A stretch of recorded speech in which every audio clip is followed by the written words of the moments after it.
We begin with breaking news for you tonight. Some Ada County residents are under go now evacuation orders because of the range fire. That fire is burning near South Pleasant Valley Road and West Thompson Road, just off I-84 near the Orchard Combat Training Center. Thanks for joining us for the news at 10. I'm Morgan Romero. At last check, that fire has grown over 8,000 acres. Our Abby Davis is live at the scene tracking the latest on this fire. Abby, good evening. What do we know right now? Good evening, Morgan. We are still several miles away from this fire, but it is very eerie looking out here right now. There is just so much smoke. You can smell it. There are bright orange and red flames just along the horizon. I'm going to get out of the way so our photojournalist Brandon can get you guys at home a little bit of a closer look. Again, like Morgan mentioned, the Boise Bureau of Land Management says this fire is more than 8,000 acres at this moment. It started around 3:52 in the afternoon around the Orchard Combat Training Center.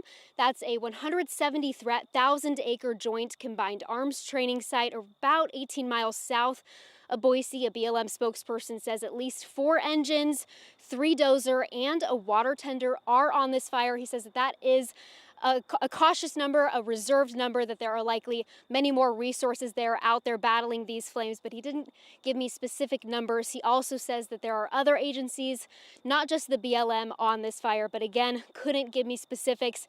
He did tell me, though, that South Pleasant Valley Road is closed at the current moment. I'm going to bring in Lauren Montag with the Ada County Sheriff's Office. Lauren, your guys' agency, you guys are in charge of evacuations for this fire. Who really should be on alert right now? So we currently have residents in the area of Pleasant Valley and Thompson Road in the go stage of evacuating.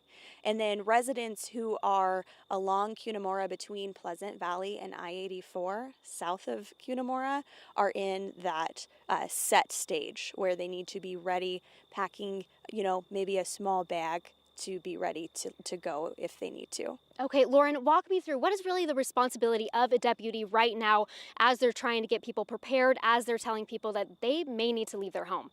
So I currently have deputies out in the affected area. They're going door to door along that Pleasant Valley and Thompson area, advising residents that they need to evacuate in the event that those residents don't receive code red notifications. Okay, so some people on go, some people on set. You did tell me a little bit earlier that you're not quite sure how many people this does affect. This is a rural area.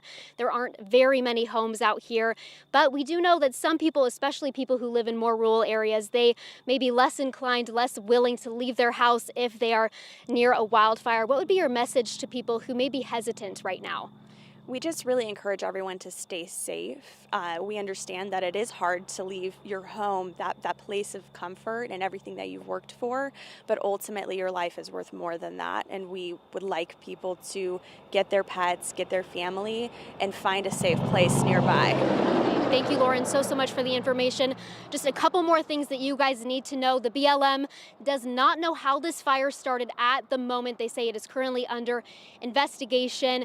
The containment numbers, they expect it should be contained tomorrow. Of course, that could change. You never know how things will pan out with these fires. And containment, that is just when those lines around the fire, they are in place and they are boxing that fire in. That's different from control. They do not know when this fire will be under control. Of course, we will keep monitoring it closely. Back to you, Morgan. Yeah, and Abby, I think this is a really important time to make sure people at home watching know that they can sign up for those code red alerts. Those are really helpful. Abby Davis reporting live for us. Abby, thank you. As Abby said, we are going to continue to follow the latest on the range fire this evening. Download our KTVB app for updates straight to your smartphone.